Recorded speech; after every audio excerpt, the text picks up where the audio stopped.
Welcome to Seasons of Silence. This is the Dungeon Dudes Dungeons & Dragons 5.5 campaign. Our story will be told across 4 seasons, unfolding over a single in-game year, and set in a brand new world we've created together with first-level characters. I'm Monty Martin, your Dungeon Master. And I'm Kelly McLaughlin, playing Tobin Willow, the Halfling Paladin. And we're joined today by our good friends. Jill Danaitis, playing Gwendolyn Willow, the Halfling Druid. And Joe O'Gorman, playing Ernest Vanderhart, the Human Bard. This is our first new story together since our adventures in Drakkenheim, and in a very different sort of place. And we're really excited to share it with you. Shall we begin? Yeah. Okay. Yeah. Once upon a time, nestled between the muted mountains and the frost fingers, there was a tranquil vale of cozy villages, fairy-touched forests, and ancient traditions. Home to humble folk, the Silent Valley knows only spring blossoms, lazy summers, autumn harvests, and soft winters. But seasons change. Its carefree inhabitants lived as they always had. Days passed in gentle rhythms, marked by the turning of the soil and the telling of old stories by the fire. Though their tales speak of heroes long past and fey mischief, for most, their greatest concern is what to have for dinner. Their world was small, but it was enough. They did not look beyond the valley, nor had they any reason to. What lay past those far hills and deep forests and tranquil lakes was distant, and such things had little place in their lives. Here, each person is kin to all and stranger to none. In the northern weald of the Silent Valley, a fresh spring day rises over the village of Quiet. The season is in full bloom. It is April the 15th. Fresh buds push up through the soil.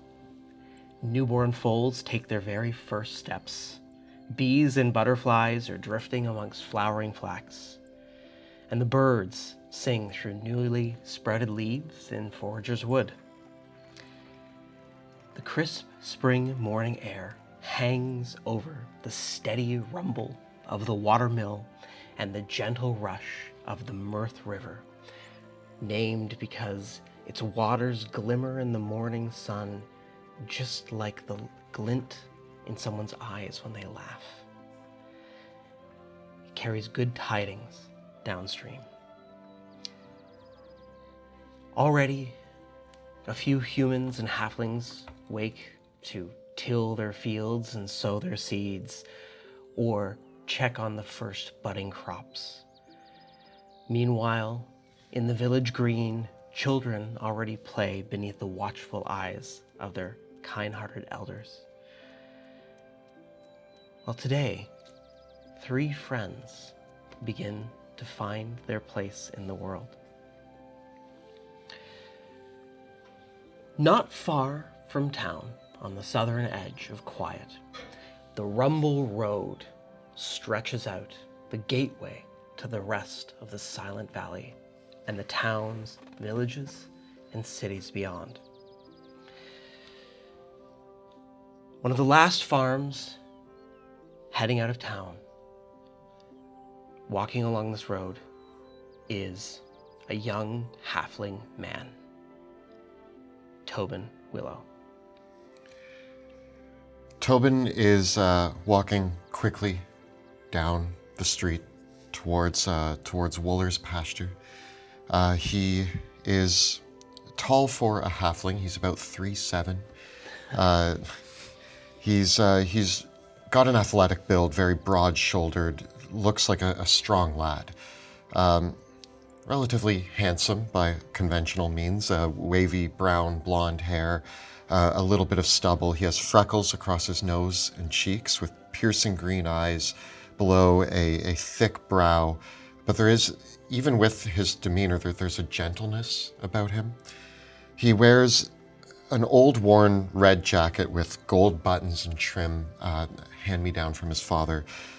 He has an acorn lapel pin fastened to his lapel that everybody in town knows he cherishes very deeply. He wears it every single day and always cares for it.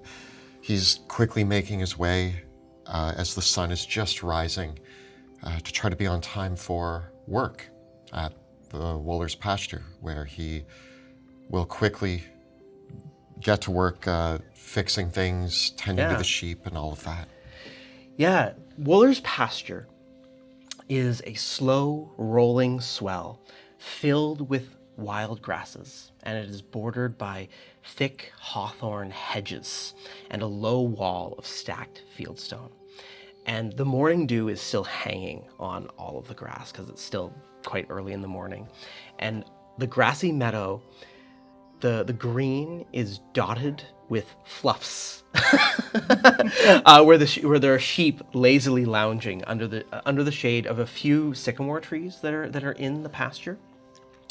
And as you approach the gate, there's a footpath that winds up the hill, where there is the thatched roof barn and a crooked little shed. And there's a tiny home built straight into the hillside with a few chimneys popping up from the hill itself. And as you come up to the front gate and approach the pasture, several of the white fluffs, as is almost on cue, stand up and rush towards the gate. And they are already pushing and bleating, showing just how hungry they are.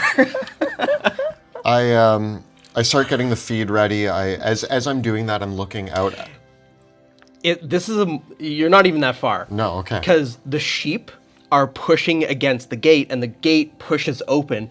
So there's about a dozen sheep that are pushing eagerly against the gate as you're trying to get in through the gate. So give me a strength check.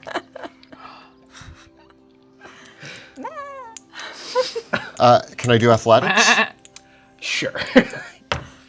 All right, that's going to be a 19. All right, so you push the gate in this way that shows the sheep who's boss, and swiftly manage to create the opening and to get in around the sheep as they're bleeding. As many of them, there's one really persistent ram that is always super hungry. What's his name? Ramsey. Obviously. Ramsey got his name because he's constantly headbutting things, including me, all the time. Well, as the gate slams shut with a click, no sooner than that, your backup arrives as a massive sheepdog that is taller than you, he's got a big patch of black fur and he's black and white. And he bounds across the field and already starts barking at the sheep as if on cue, knowing exactly how to get them off you and get them ordered. The sheepdog goat, bouncing with energy, bounds right into work. There is this weird natural rhythm that clearly is defined from a few years of working together, where it's that relationship that you can have with a pet. Even though it's not my dog, we work together every day. And so as he comes bounding and barking, I even say, I'm like, all right, goat, you round them up. I'm going to get the feed ready. And it's like the dog knows what I'm saying. Even though it can't fully understand me, it goes to work. I'm getting the feed and I'm counting the sheep, making sure that all of them are there. As you start to work, a figure emerges from the barn. He's an elderly halfling man. Perhaps in his day, he might have been as tall as you, but now he is bent and walks on a crutch, one of his empty pant legs patched up as he deftly strides forward with the crutch. He has a wide straw hat and a large bulbous nose with a kind of wart that just draws your eye contact more than his eyes. And Benrick Wooler speaks up, calling out. He says, "Morning's half gone, Tobin, and you're only just dragging your feet through the gate." I'm pouring the feed. Sorry, Mr. Wooler, I tried to be here as early as I could. I look and like the sun, like the first beams are still cresting the hill. And I'm like, woke up 10 minutes earlier today than the last few days. You can start with what I would have had done already if I had 2 good legs and half your patience. Yes, sir. Top off the feed bins. Already, this lot, they're learning how to complain again. I know. I'll get right on it. Just let me fill the feed and then you can sleep. Then get up, sweep out the barn. Smells like something died in there twice. I'll give it a good cleaning, Mr. Wooler. Any fences need fixing? Anything like that? And you can work on the fences this afternoon. I will get right to it. I have my chore list. If there's anything else you need done around the house, please don't hesitate to ask. Well, you get through it quick enough. Maybe I can show you another trick with that blade I've got hanging over the mantle. Really? We'll see. Get to work. I'll get right to it. All right, lad. He smiles, and as Tobin Willow makes his way out through, hauling out the feed, we shift our scene to the other side of Quiet.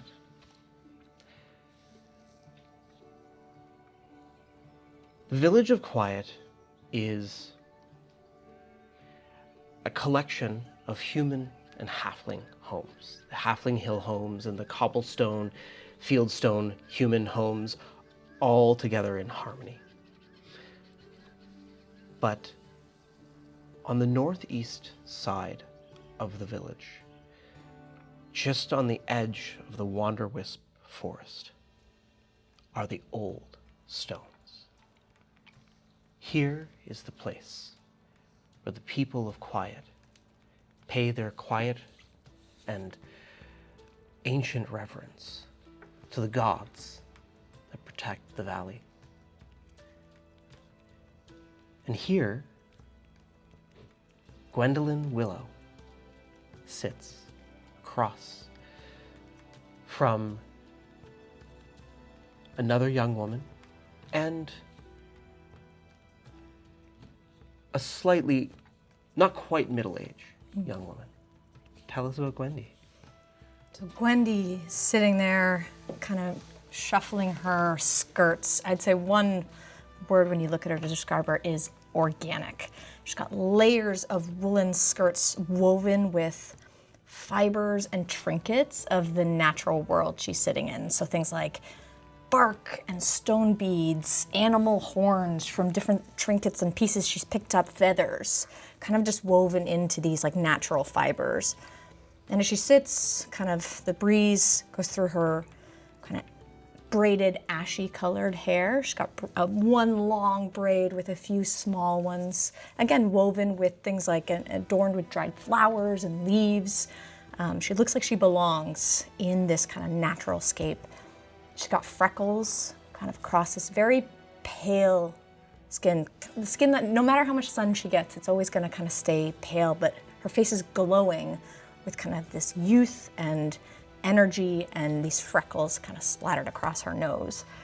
And in contrast to that, while her face is kind of glowy, her hands are rough and dirty with the dirt, like she's living in this earthy space. And indeed, this is a place where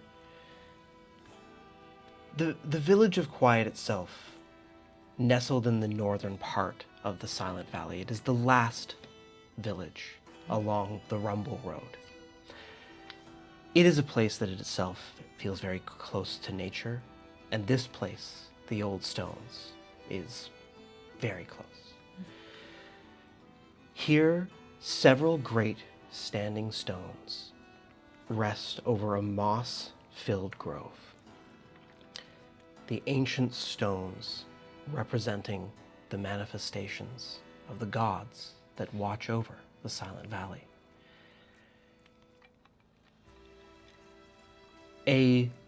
With you is another initiate, another young halfling woman named Ina, and the two of you are speaking with the Seeker, Rowan. Rowan herself is only maybe a decade or so older than you.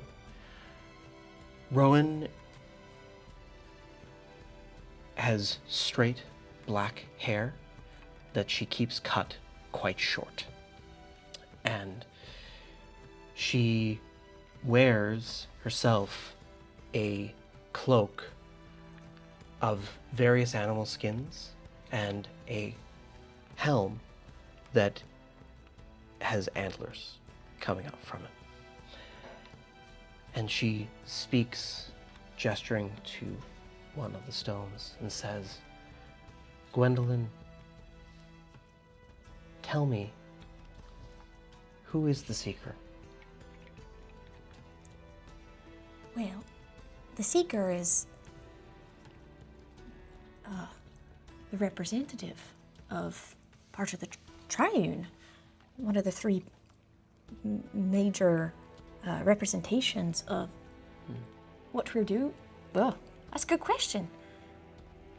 Well, the Seeker is the youngest of the Triune. Yes, she is. And how do you know that the Seeker is watching? What should you look for?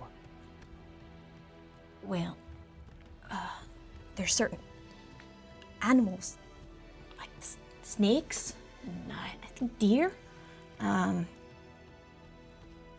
They'll be around them, Yes. representatives of them.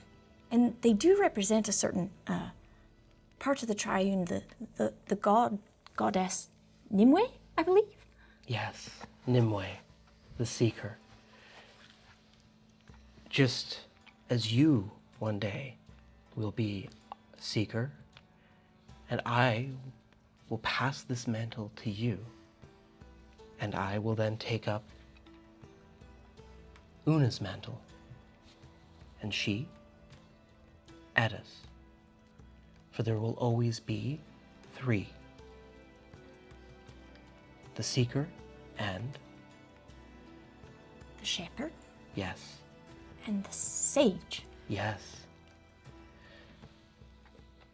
Just as the Triune, the three goddesses, protect our valley, we protect Quiet and the whole northern Weald. One day, soon, Edda will pass from this world. And it will fall to then Una to take her place as sage, and me to take Una's place as the shepherd, and you will take my place as the Seeker. It's a big responsibility. Yes, it is, and you've got a lot to learn. But you will feel it. You will know.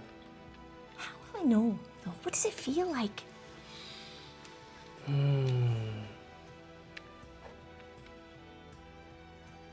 Nimue will show you. She will find a way to make herself known to you. Watch the forests. Look for her signs. She'll show you. You'll understand in time. So I'll be watchful, but I'm still not sure what you mean.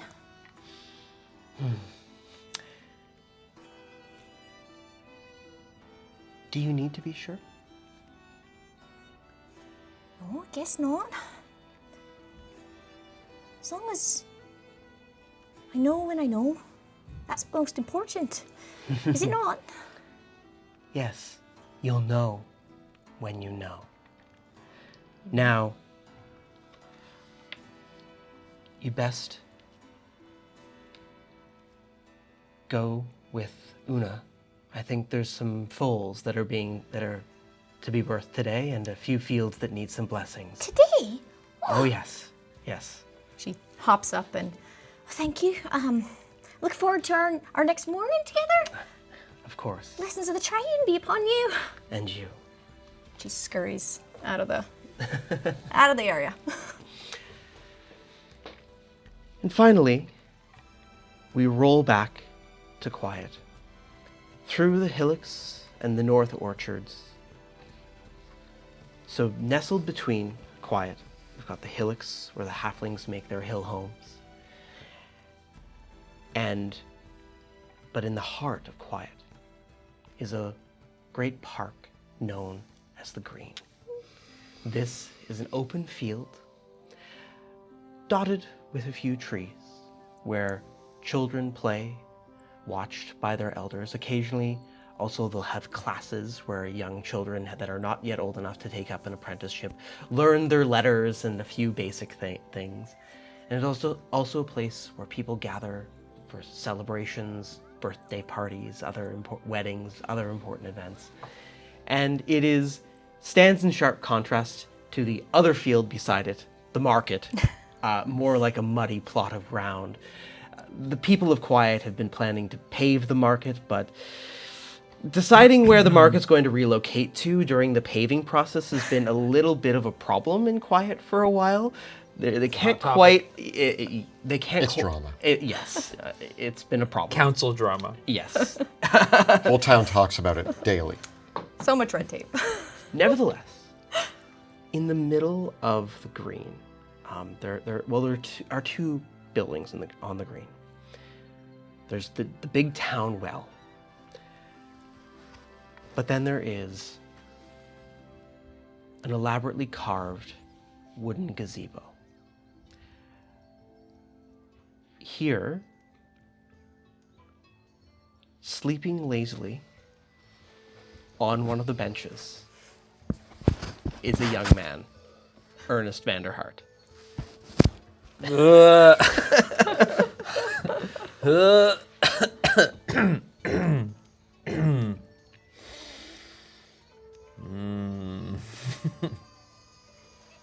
You see this, he's a lean, tall man with a wonderfully overly large cavalier hat and a long feather. He rests comfortably in the gazebo due to a late night of consumption. So he sleeps soundly well into the 11 o'clock. His trusty lute provides a moderate pillow, and his clothes are fine enough. Definitely not those of someone that works with animals or in the woods. He's got a youthful face, a bit not worried about what kind of day he's gonna have today. You feel someone roughly kicks you and snatches your hat off your face. Looking up, it is your sister, Evelyn. Coffee? Coffee. She reaches out instead. with a water skin and pours it over your head and puts her hands on her hips. Ernest Vanderhart. In the flesh. Where were you last night? I was blowing mines and making coin. You should have seen me. You should have seen me. I was up all night worried you were going to stumble into the house and wake my children up, and instead, I find you here in the middle of the gazebo making a fool of yourself. Everyone is already whispering about you. Whisper. Yeah. Is that the Vanderhart boy? You're welcome. I didn't wake the kids. Okay? I came here. This is like a second bed. I don't even truly know how I got here. Eric and I we were enjoying. I did what you told me. I got with a great Eric gig. again? Yes, he's my percussionist. He's the through line, and he's actually pretty good. He's pretty good at making noise and causing trouble. Yeah, that's why we love him. Look, did I get paid last night? I may have. I'll find it. I got some money. Ernest, we agreed on this. You said that you were going to start paying some rent or something to just help out around the house. Ever since you came back from the big city, you've been here and you haven't worked. I've told you so many things that you could be doing around town.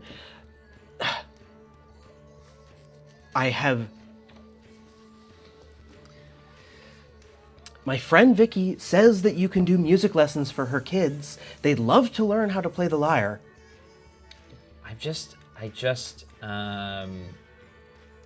Those kids are awful.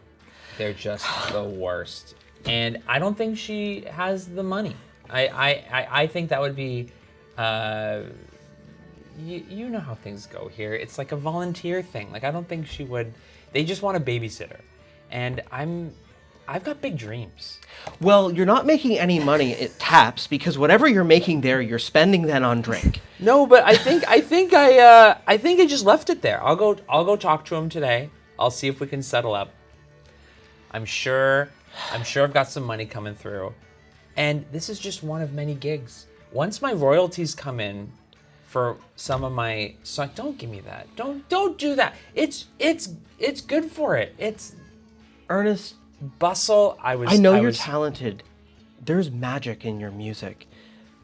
But I just wish that the magic in your music could make some actual money that would help the family out a little bit, rather than just causing mayhem. Look, I think you're taking this way too seriously. I think everything's fine. When are you going to be able to contribute something to the family? What's your autumn look like? Give me a persuasion check. 16. Look, you know I'm kidding. Hey, sis, we're good. We're good. I'll get some money together. Next week. I'll do a couple jobs. Not next autumn, next week. Look, please. I'm sure. Just something. I'm sure Tobin needs me to like throw some hay in a barn. You know the deal. Me and Dad just want to see you get back on your feet. That's all. Hold on, I'll get up. I write myself and quickly. As you go to write yourself, give me a dexterity saving throw. Okay, 17. So you leap to your feet, the gazebo helps. And rather unimpressed, Evelyn storms off. I'll see you tonight at dinner. No sooner do you see Evelyn walk away than you spy something funny happening across the green.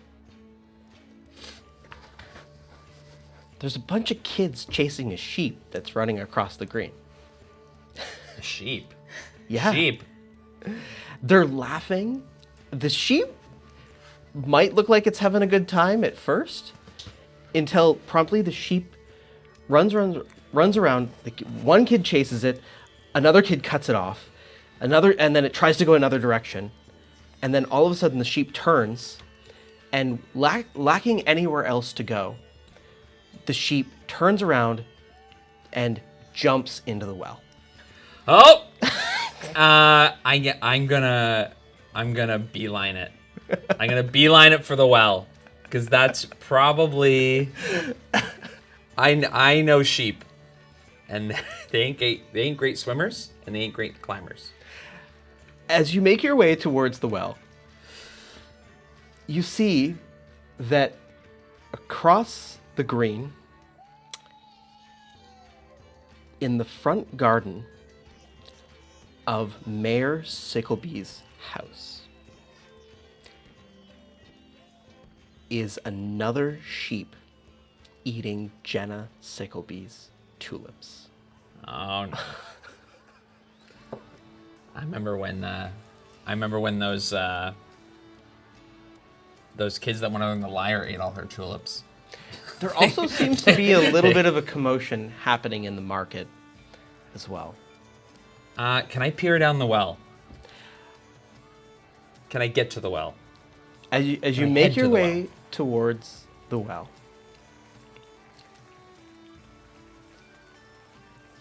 Gwendolyn, you are also walking across the green in this moment.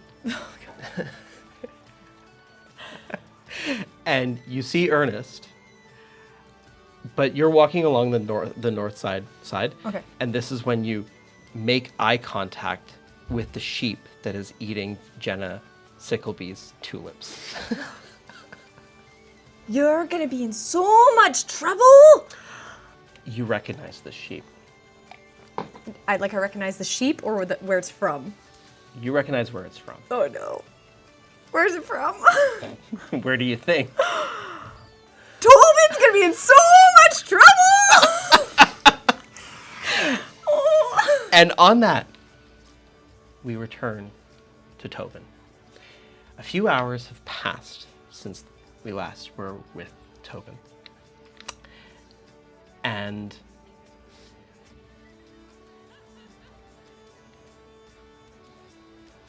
Tobin, you've just finished cleaning out the barn. And then I was going to repair the fence. And as you come out of the barn, walking up along the path, carrying a cloth-wrapped bundle, is Mildred Wooler. Now tell me, Mildred Wooler is Benrick Wooler, Mr. Wooler's granddaughter. What is the thing about her that you just really are... You like this lady, right? I do. What is one thing about her that Tobin really likes? When she smiles, I just lose all ability to form sentences or words. And she's very kind, so she smiles often. And it's just very difficult to know what to say when she smiles at me. And she's always so polite and nice to me. Well, as she walks forward, she's got something wrapped up in a bundle, and she says, "Hey, Tobin, I brought you something." And she just starts to smile. And she says, "I figured that you'd skip breakfast again, so I went past your parents' bakery and brought you some of what is your favorite thing to have for breakfast from your parents' bakery?" Oh, they have incredible blueberry scones there. She passes you the packet.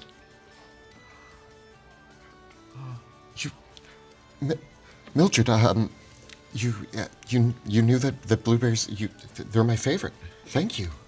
Yeah, as I said, you skipped breakfast again, didn't you? I'm very busy. I never have time here on the farm. It's a very, very hard work. Yeah, Gramps Don't let Gramps rustle you too hard. Oh, it's fine. It's fine. It's fine, Mildred. How are you? Are you good? Are you? Yeah. I just took a break at the apiary this morning and just thought I'd come back for lunch. What do you? Can I make you something? Do you need? Would you like me to walk you to the door? I look. The door is like a few feet away. As you look over to the door of the house, Benrick Wooler is stepping out, and there is and he is starting to turn red as he cries out, "Tobin, the gate's open!" Oh no! I turn and I don't know what to do in this moment. I've now embarrassed myself in front of Mildred. I'm not doing my job. Benrick is yelling. Right away, sir. Tobin, if they get into old Bramble's turnips again, you're gonna be shoveling her pig pen for a whole month. I'll make sure they're all there. I'll make sure they're all accounted for. Mildred, good. Thank you. And I run back and I start closing the gate and I start counting the sheep. And how many are missing?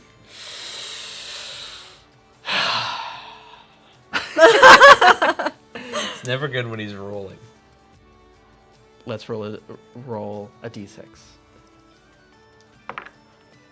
Well, it's more than one.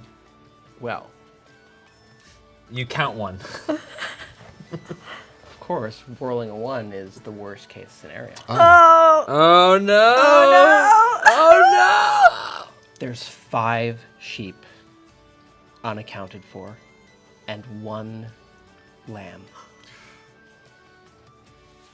It's not Petal, is it? It's Petal. Lily, Juniper, Ramsey, Scruff and Tuft, all the rams are here. No Petal. Oh no, the sheep. So Petal's missing. Yep. Bitsy, Betsy, Meryl, Shirley. Bitsy, Betsy, yep. Meryl and Shirley. Meryl, Shirley. Ramsey, the 3 rams are still here. Yeah. They're Oh, yeah? lazy. Yeah, they're Surprised. lazy. Ramsey's a ringleader. I mean, Bitsy, Betsy, Meryl, Shirley. Who else is missing? Dolly. Dolly. Wool Wheaton is still here. And Lily and Juniper are the 2 lambs that are still here, but Petal's gotten out as well. Oh no, dude. So Petal, Ramsey, Scruff, Tuft, and Wool Wheaton are in the pen as I close it. Petals. Not. Oh, yeah, Yep. Lily, Juniper, Ramsey, Scruff, Tuft, and Wool Wheaton. But Petal, Bitsy, Betsy, Meryl, Shirley are gone. Okay. As you spring on the other side of the gate, Goat leaps over the gate and gives you a look of, and you realize that when you're cleaning out the shed, he was barking. You were supposed to have my back, boy. The dog whines a little bit. I know, it's my fault. I should have been watching. You tried to get my attention. I'm sorry, Goat. I'll the get dog, right to it. Does Goat have to stay here, or can he come with me? Give me an animal handling check. Ugh. 8. Goat's gonna come with you, and Goat sort of sniffs out a little bit, and Goat's a pretty good sheep tracker, but the sheep have gone in several different directions. At least 3 have headed towards town, Oh, no. and 2 have headed towards other farms. Goat, can you round up one of the ones on the other farms? Give me another animal handling check. 15. Goat kind of does, like, points straight and nods and barks and heads off towards Old Bramble's turnip patch. I yell to Mr. Wooler. Mr. Wooler, sir, I'll be right back. I'll go get the missing sheep. They'll be back before you know it.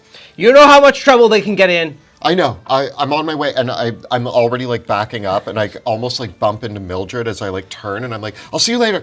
And I start running down the street as fast as I can, like huffing and. Yeah. You race down the road, all the way to town. at the top speed your legs can muster,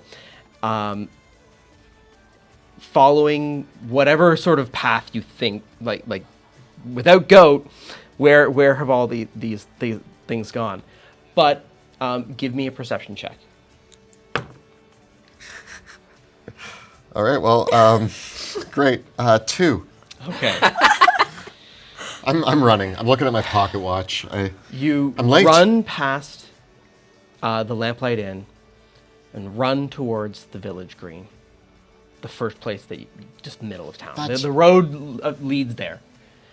And at this moment, you see the only thing that you notice at this stage is Gwendy and Ernest? Gwendy and Ernest and several children peering down the village well. I run up to the two of you.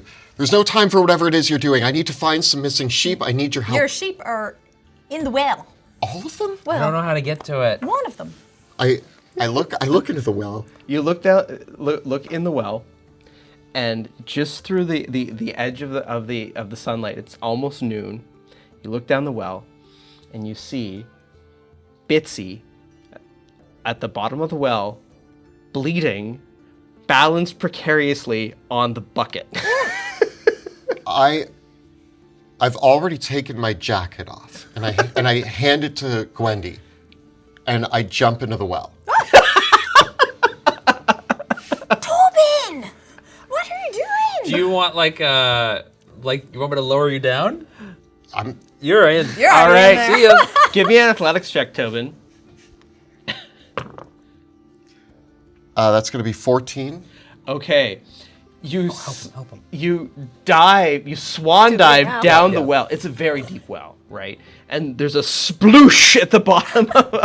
How big is the well? The obviously well it is can about fill 4 feet wide. Yeah, okay. It can fit a sheep. right. It's a so- covered well, and you're down at the bottom of the well, and Bitsy is there, trying in vain, swimming on the bucket, right? Trying to get onto the well bucket because it's the only thing that there is to get onto.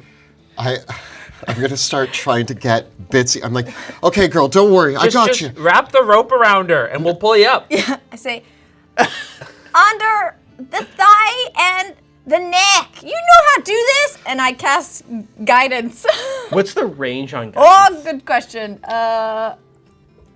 Touch. No, me. sorry, you're out of here. I'm gonna need some help All pulling right, them up. you helped him, and I kind of hit you in the shoulder, and I cast guidance. Okay, you guys Guidance on him. Okay. I get You're first. gonna need it. I get it's Bitsy or Betsy. It's Bitsy. Bitsy. I get Bitsy on my shoulder, and I start taking the rope and being like, I'm trying to soothe the goat or the Okay, sheep. you're trying to soothe the goat, wrap it up in rope, hold on to the rope, and tread water all at the same time. I can do it all. Can you? No. First, okay. I want to know. I'm gonna need an athletics check. Yeah. And I'm gonna need an animal handling check. Okay. Okay. Can I cast animal friendship? What's the range in 30 cast? feet. Okay. And it's charmed. I want to try to soothe it. Be like, calm down. Okay. I can't speak to it though, because that takes 10 minutes. Okay. So you're gonna cast animal friendship on the sheep. Animal friendship. Okay. Then I'm gonna give Tobin advantage on his animal handling check. What was the sheep's Beautiful. name again? Bitsy. Bitsy, it's all right. Calm yourself. He's just trying to help. You know, Tobin. You see him every day, okay? Shh. Ah, shh. 15 on my animal. All right. Bitsy calms down as you grab onto the rope. Give me an athletics check. Actually, before that, I want so you two are both trying to pull up. I'm gonna yeah. And then just try to as I've got soon as one hand, as 'cause soon as I'm- he's ready, I'm gonna heave it. Okay. Because I'm talking to it. I'm focusing on the sheep. Keep the sheep Well, calm. in both your cases, it's going to be athletics.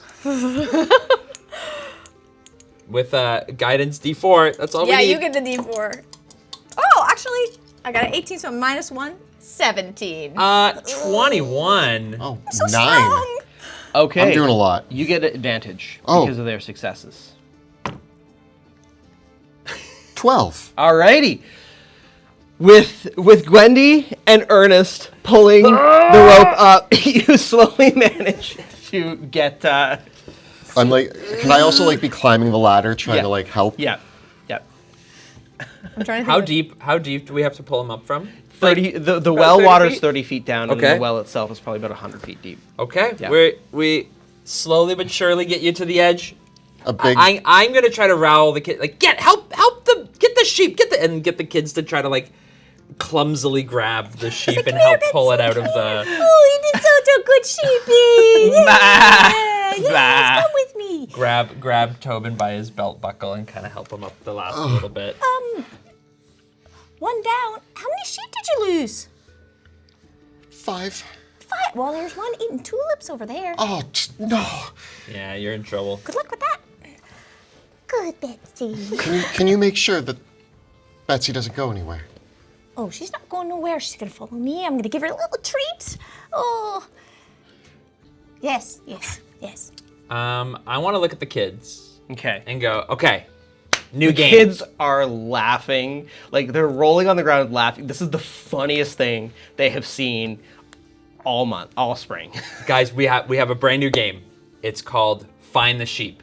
There's a bunch of sheep out there. You got to go find them and tell us where they are. Okay? Give me a persuasion check. 3, 2, 1, break. 23. Oh, that's easy. Look over there in the market. And they look, and okay. Give me a moment. So here's what I need from you. Sheep causing chaos in a market stall. I need what's the sheep eating? Whose market stall is being harassed by this sheep? It's eating the prized.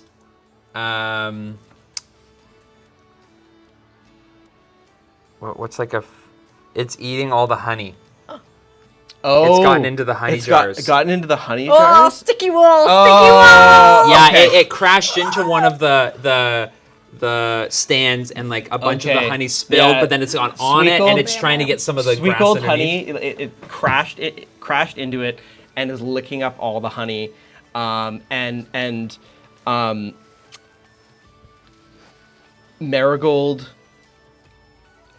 Marigold Sweet Gold is just beside herself. Like in, she in the comes market. back, right? And she's just blown away. Okay.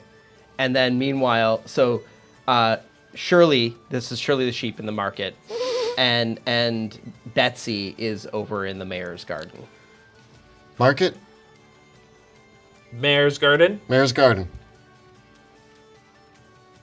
I'll come over with you.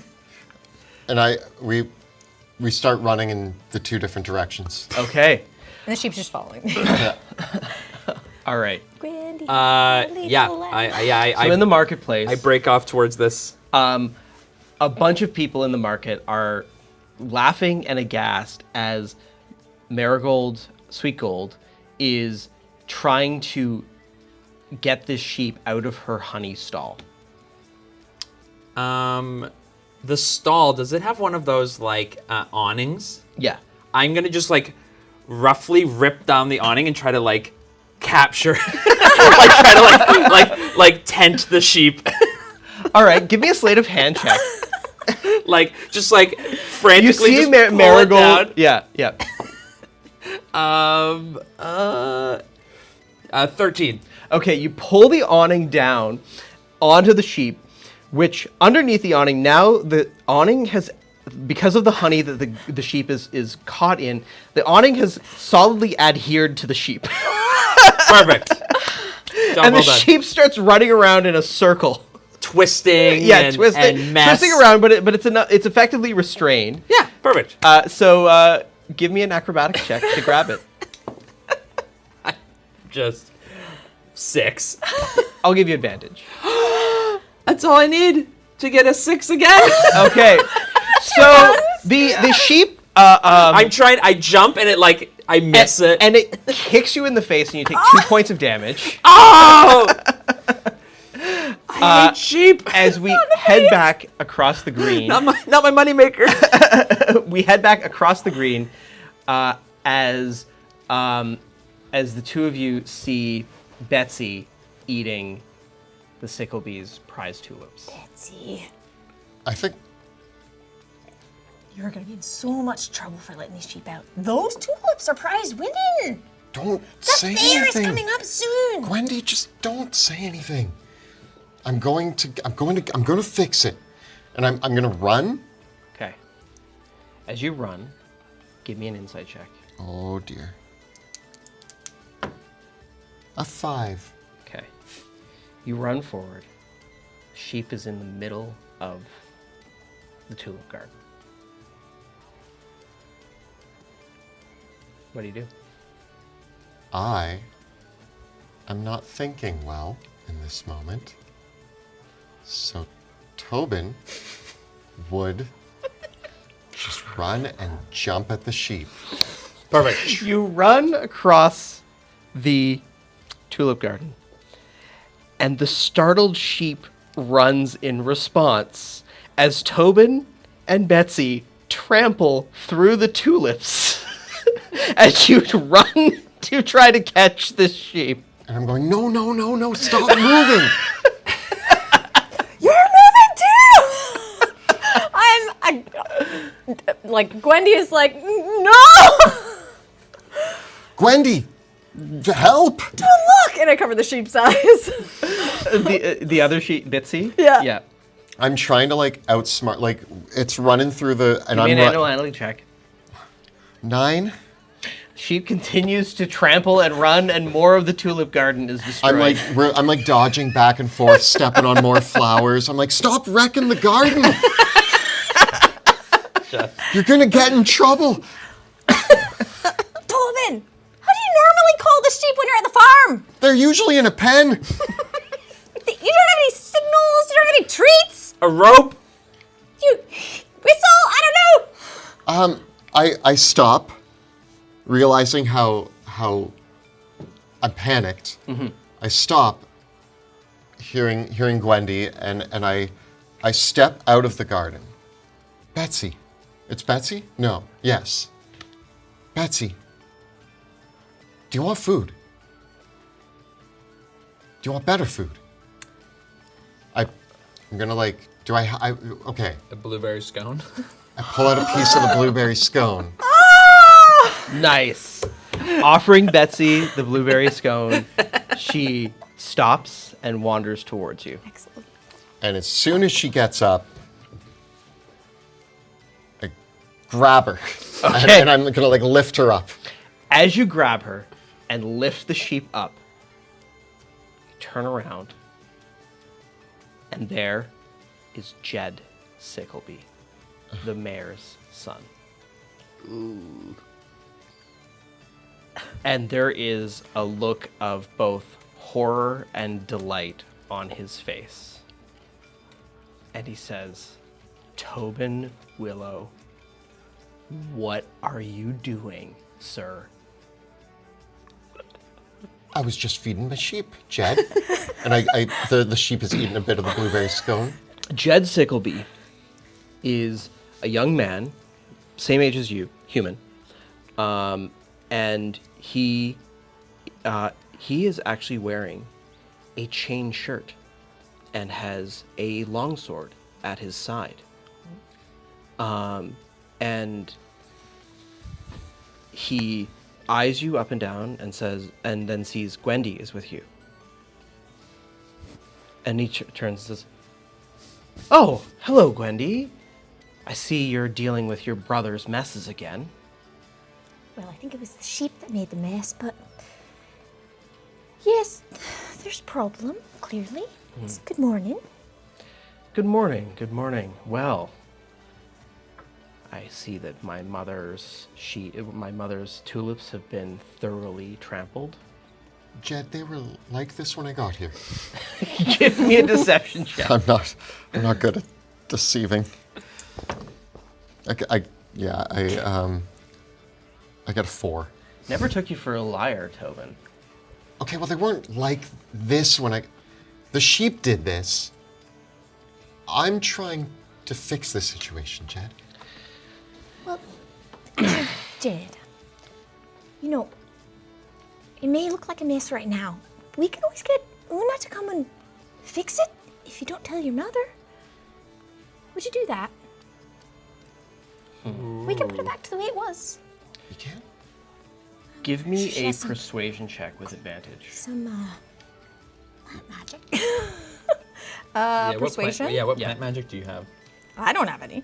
That's why I said Una. Oh, okay. That's right. 15. Jed says, you know, that's a good point. I think that if I'm to be your guardian when you head out on your seeker's voyage, it would look pretty bad if your brother had just trampled the previous guardian's tulip. We want to maintain good relations, okay? So let me go get Una. She'll fix it right up. And it'll be like it never happened. Good idea.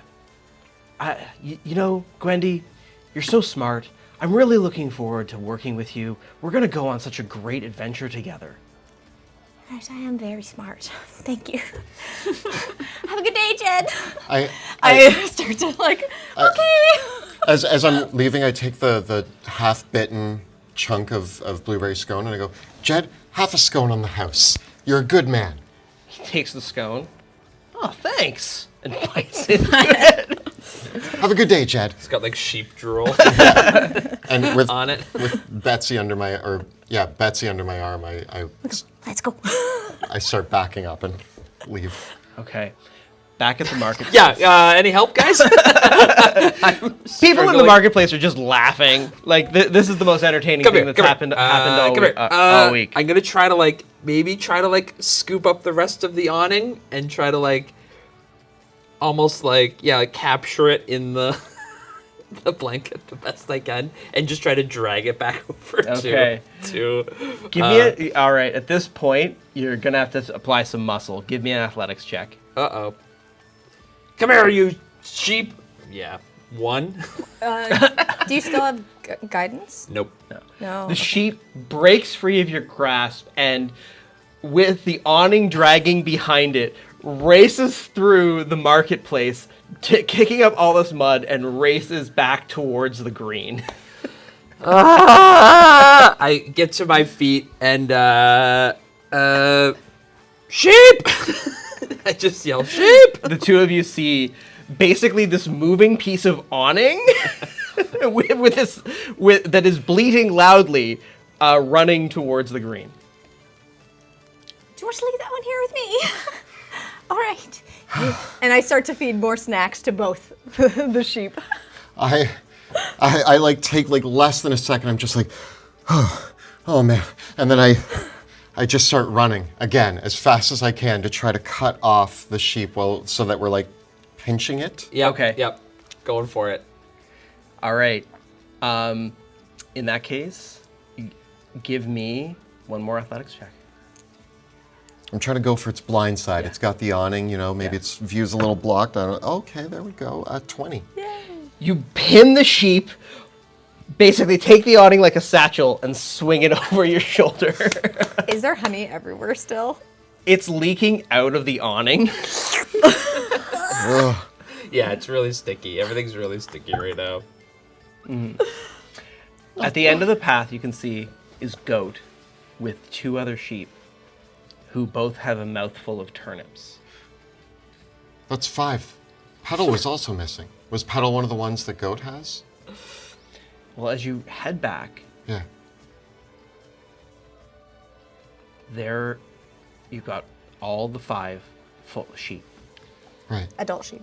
but there is no sign of Petal. Are you guys come with me, right? Yeah, we're all yeah, going yeah. back to the farm? You all go The back sheep to are farm. following me. Yeah. You're now. So the 3 of us, Goat, and 5 sheep, 1 covered in honey slung on my back, 1 soaking wet, and 1 with flowers all over its face, and blueberry scone bits, come back and We load them into the pen, and I do my count. Yep. They're all accounted for, Except Petal.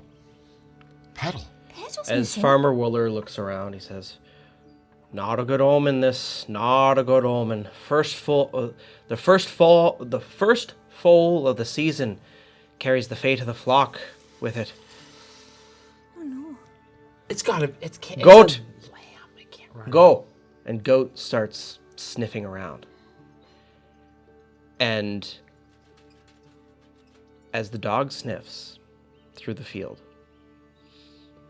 it hits on a track. Petal didn't go out the gate. Petal went out the broken fence.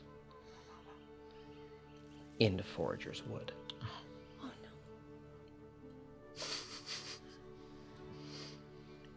You guys, I gotta go. Let's go. We all need to go. We can't leave Petal on her own in the forest. She was just born a couple months ago. We gotta make sure she's okay. We gotta save that lamb. We have to save that So we lamb. The can wee little lamb. eat it later. Sorry? Pardon? Yeah, we gotta go. I grab my trusty sickle, You grab your trusty sickle. strap it onto my belt, and I guess away we go. I have my staff. All right. Can Goat lead us? Go. Lead the way. Goat barks. And as you head out past the fence, you pick up the lid of an old barrel.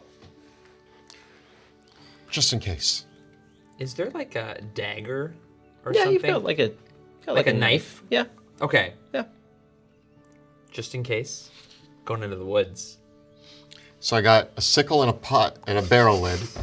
And I looked to the two of you. I'm like, Forager's Wood is usually pretty safe. We know that. But We're going there all the time. we do. But you never know. Yeah, what if we have to fight a lamb? And as you call out, I'll bring a fork too. Petal! as you call out, Mr. Wooler says, "Tobin! Wait, come here, lad. I come back. Yes, sir. I've got a bad feeling about this one. Bad feeling why? How do you know you've gone too far into Forager's Wood? Just tell me you know. Tell me you know. If you can't hear the sheep, you've gone too far. How do you know you got way too far into Forager's Wood? If the mushrooms are bigger than you, then you've gone way too far into Forager's Wood. I woke up with a feeling this morning. He turns around, reaches into the door of the house. He pulls out a sheathed longsword. It can be dangerous out there. You take this. This is your sword. No, boy. It's just a curse. Go. Give me a cursed sword? yeah, mechanically, yeah, -1. No, boy. Never forget. Every sword's a curse. Wise words. He's wise. He's so wise. He I loves his sheep. set the sickle down, I love his sheep. and put the long sword. I'll my take your belt. sickle. I'll hang on to it. Yeah, but I need this for harvesting. I know. I'll make sure it. That's why you have it. You know, if you need it back. You make your way into Forager's Wood. Past the Babblebrook Pond, where the three of you all often gather as children, as Goat sniffs furiously through the brush. And it becomes very quickly apparent as you stop hearing the sound of the bleating sheep that Petal has wandered far indeed. At some point, the Forager's Wood becomes Wanderwisp Forest. Yes. Do we know where that line is? You said it. When the mushrooms are bigger than us? Or when we stop hearing the bleating of the sheep, that's about where the line is. You're in the Wanderwisp when the mushrooms are bigger than you. Right. As soon as I realize that we can't hear the bleating of the sheep, I kind of stop. Guys, we don't You usually, sit on a mushroom, a giant mushroom, like, uh-oh. we usually don't go further than this. Usually we don't go past Babblebrook Pine. Well, not without following the. I usually go to the stones, but that's along a path. I've never been too far into the woodwoods. I mean, We've explored. we went Before. across the river the one time, and we were fine. Well, We made it. there was the bear and the cliff, And the leg. and you broke your leg. We also may have gotten lost for a few days. There was the thunderstorm. Anyway, the point is we made it out. Yeah. This is just, it's a lamb, guys. Come on. If the lamb, We're going to look like heroes. It's the lamb. Yeah, The lamb. yeah, Not so- a lamb. Let's first lamb of the season. go get that lamb. Mr. Wooler will shower praise upon you. I'm the one who let them all out. I don't think showering praise is in the cards. He'll shower praise all upon me. Has he ever showered praise upon you? One time he said, I did an okay job with the sword. Wow. And another time he said, the fence looks okay, Tobin. And I said, thanks, Mr. Wooler. And that's it, eh? Tough, That's as close tough, as you can get. tough You guy. know, it's not about what he says, it's about what he means. He can be a tough man, but he's a good man. Are we prepared to go further into the woods? You got a sword that's like, yeah. I've only ever trained with the sword in Mr. Wooler's house. I don't... Okay, try attack that giant toadstool. Try, give it a swipe. Let's not give it start practice. cutting up mushrooms, all right? There are different types, and we don't want to put those spores in the air. But to answer your question, I would do anything for Petal. Anything. That cute, adorable, fluffy lamb. No, I know. We need to bring her home. Stay behind me. It could be dangerous. I hold up my pot lid, I walk beside you. and I start walking deeper into the woods. Okay. It's always so cautious. You head It's okay, deeper Tobin. We're okay. past the point where the Forger's Wood becomes the Wanderwisp, and the mushrooms grow bigger than you.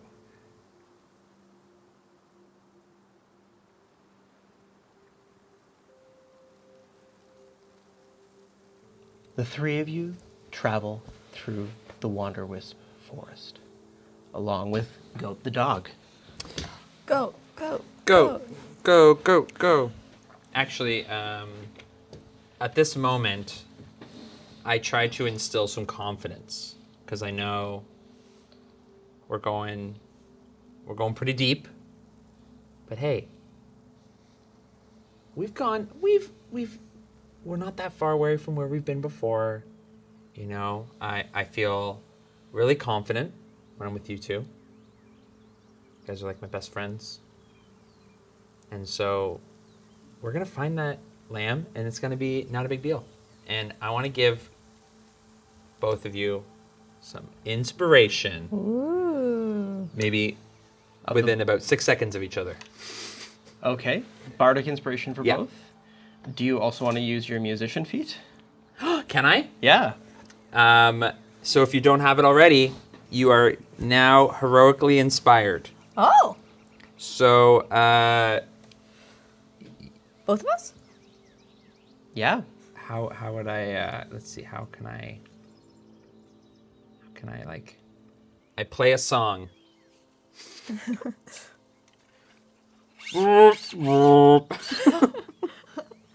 Whoopsie, we forgot the lamb.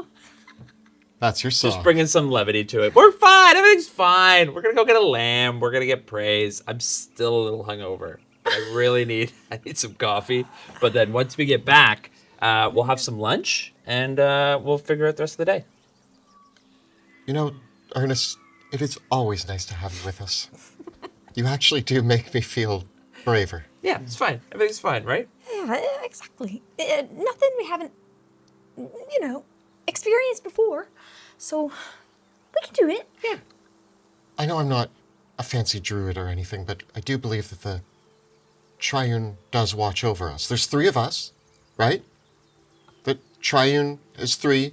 Yeah. So maybe we'll be watched over as we venture further into the woods. And I'm casting Bless.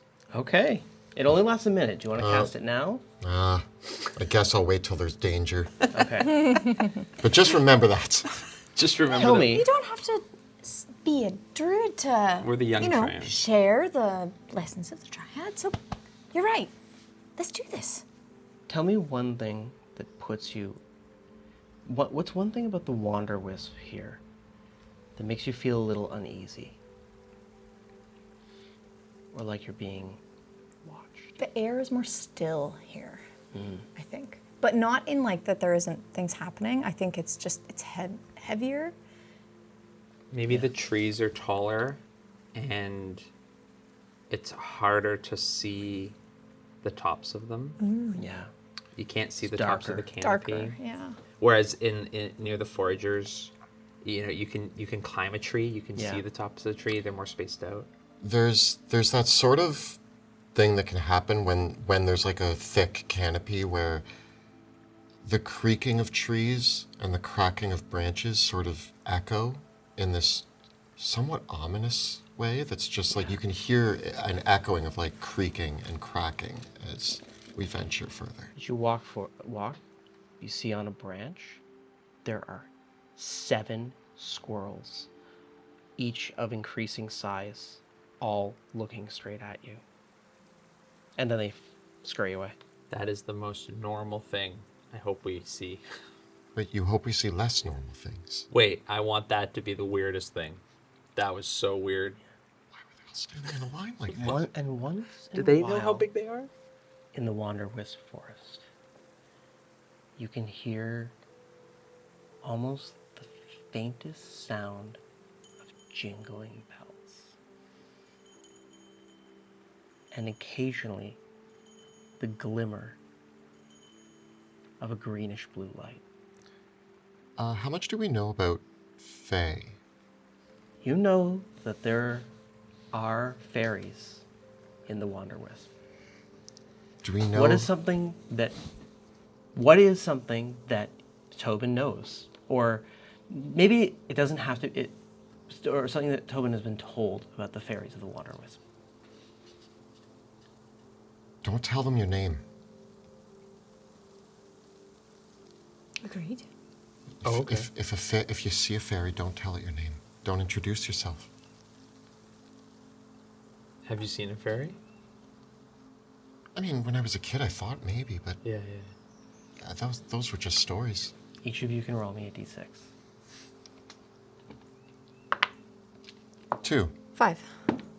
5. Okay. One of you is watching, one of you is leading, and maybe one of you is looking around. I need 3 checks. I need a survival check, I need a nature check, and I need a perception check. You can each choose who's going to make those. Nature. Okay? None of those. What's for your me. bonus to any of them? Nothing. So you go with your favorite, and I'll take the last. I got a +1 to all of those, so I'll do survival. Sure. Okay. And that leaves me with perception. Yeah. I was going to say, can I guide? Yeah, you can guide one of them. Please. What's your perception? It's nothing. Okay. So at least you have a +1. Yeah. Okay. I'll just... Ernest, you Keep an eye out. not just keep an eye out. Use your ears, your eyes. You've got this. You know what you're looking for. Looking for a lamb. Exactly. Hold on. I have a. This might be a good time for bardic inspiration.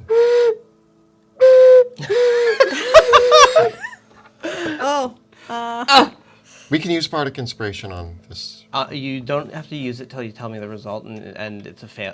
Like, you use it to turn a failure into success. So tell me what you rolled.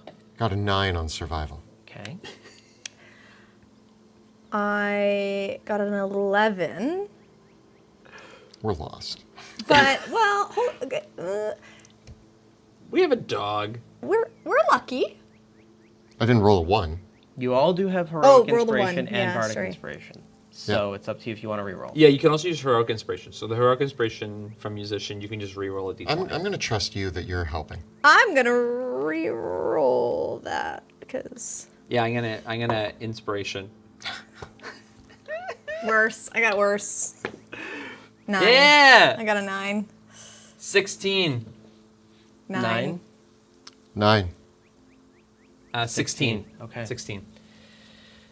From a 7. We were not as inspired. Wait, do as we know you if were we guided. do we know if we failed? Because we do have bardic inspiration. You did fail. Should we? I'm going to use my bardic Can inspiration. we? Should we add to it? Is that what Yeah. that is? Oh. 14. 13. Okay. Did we still fail? Well, Fail I'm that. supposed to be good at this. as Thanks, guys. as the three of you make your way, you are able to follow the path of Petal and keep a lookout. And this is when you notice them. Bits of bramble and old roots, tangled vines and prickly needles walking, following you. And you see them. Clearly, Ernest, you see them first. Their shapes walking along the forest floor. Knobbly wood, bits of vine foliage. And you point them out to Gwendy. Something's there. Now, Gwendy, you look at these things and you see them. Well, Tobin leads the way successfully, and you recognize these successfully. These creatures are not a good sign. They are bits of old trees, dead plants, walking in the spring. And their tales say that they're angry. What is something that old Etta has told you about these creatures? Why are they a bad sign? They're a bad sign because they're here to take the fresh life that's growing and brought in the spring. They're looking for a life that they no longer have. And so it's meant, I guess, to be an omen that they're opposite of bounty. Like, there's going to be less for us. Kind of the not energy, the growth is going to be kind of sucked away. And Una told you about what to do if you see them and how violent they can be. What did she say? Don't approach them. But they're approaching you. They've been following you, and you can feel a terrible emotion hangs around them. Almost like hate. Because it is a betrayal. This is a bad sign. And they're coming towards you. Roll for initiative.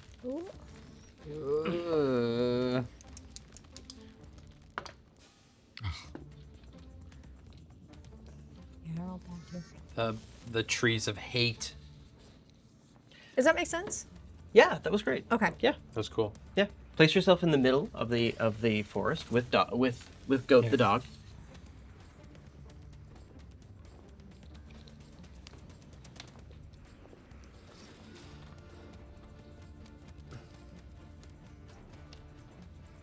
Come on, Goat. I guess it's the trespass. Uh-oh. Do you have fire? Can Can you make fire? I have thaumaturgy, and I have starry wisp, but that's radiant. We don't want to burn. Maybe we do. I don't know. Or scare 'em. We're in a forest. Be careful, please. Yeah, true. Ah! My pad is too tall.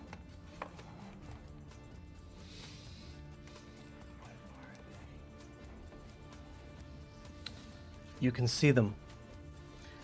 There's 5 that have been following you. Small beads of greenish yellow light hang in their eyes, and their bodies are composed of mostly old wood, the kind of thing that normally at this time the decaying wood and foliage would be going back into the earth. But these are old bits of old trees and old plants that are angry. It's almost like one of the things that Ed has said is that sometimes these can crop up because it means that someone has taken something from the forest and left it to rot without using it. Because the forest is willing to share. The forest is bountiful, and it is okay to share of the forest. But when things are left to waste, and when things are taken but not given, when things are not shared, that is when these creatures emerge. It's here to take it back. And they have violence in their hearts. So initiative. 17. 17. 2. 2. 3. Uh-oh. I feel like what's the saying? Leave no Okay. trace. That's it. Leave no trace. That's the first rule of druidism. Yeah. Ernest, you are the first to act, pointing these creatures out as they approach. And they look mean. They have moved towards you aggressively, like they are going to attack. I'm gonna. I guess I just, step forward towards the closest one, which looks to be this one. Mm-hmm. And I'm gonna walk up to it, and is it walking kind of slow, just like sort of steady? It's taken on a vaguely humanoid form, and its body is covered in sharp sticks. Okay. And bits of mud that have held it together as it moves forward, and you see it. I mean, I got this sickle. I'm just gonna try to Yeah, crash it down into it. yeah. Just swing it. 14. The sickle cuts through just as the sickle's meant to do. It cuts through the plant. Woo. Yeah. Doing 1 plus 3, 4 damage. Cut into it, and it shuffles slightly before it and another come beside you, and they lash out with their limbs. They're kind of like a bit of sticks and dead brush, and the two of them attack you. Ah!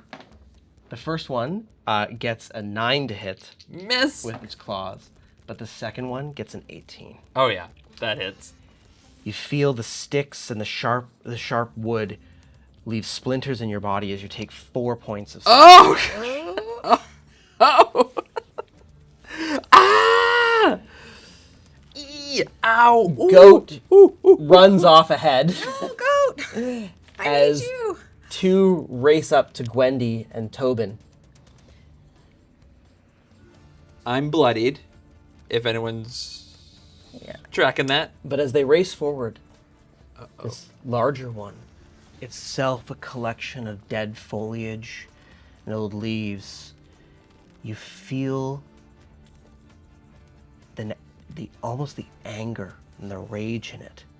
And the ground beneath the three of you begins to bubble up as it reaches into the ground with its own roots, and dead roots pull up around the three of you. I need you to each give me a dexterity save, or strength saving throw. Oh no. 18. You succeed. 3. You fail. 6. You fail. Gwendy and Ernest are entangled in the dead roots as the other two race towards Tobin and attack you, Tobin. I get a 22 and a 13 to hit. The 22 hits. I bash the other one up back with my barrel lid. Okay. You take 4 points of damage, Okay. and it is Tobin's turn. So those two are now up against Gwendy and I. Yeah. I impose myself as best I can between them and my sister. And there's both fear, but there is also I gotta protect my friends. And How does it feel to draw that sword? as I reach down, I've trained with the sword with Mr. Wooler just a few times here and there, but never have I drawn it on anything. Yeah. And there's the sound as I slowly draw it out. Yes. And The shring Yeah. of it coming out of the sheath and the glinting light of the blade that catches against the few bits of light in the forest. And as it catches the few bits of light, I look at it and I see the light glimmering on it. And I both feel regretful for having to draw a weapon on a creature, but these creatures scare me and they mean me harm. And so within that, a sense of bravery and determination comes over me, which, without me realizing, the blade starts to glimmer in that light even stronger. In that moment of hope that I have from drawing it, and I'm casting Divine Favor. Okay. And I'm gonna, I guess, yeah, I'm gonna actually strike at the one that is in front of Gwendy. Okay.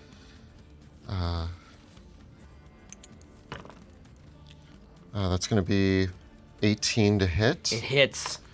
That's gonna be 5 damage. But Or wait. wait, sorry, with The extra D4. the extra D4, 8 damage. Blade crashes into the creature, and a shower of sticks and broken wood fly across the forest floor as it crumbles. Kablamo! Nice. Gwendy, it is your turn. So I still have the roots on my legs. You are entangled, yes. First of all, as a bonus action, I'm gonna cast Healing Word on Ernest. Okay. Thank you. 2d4 plus 3. Do you wanna roll 3, it? 4, 5. I mean, as long as you don't roll 2 ones, I You get can roll- full health you back. can roll it. Oh, thank you. Nope. We're good. Thanks. Amazing. She bends down and just grasps the roots. And Gwendy speaks Druidic. And she just wants to ask in Druidic, how can we help you? What can we do? You hear the earth reply back. Afraid. Taken. Taken?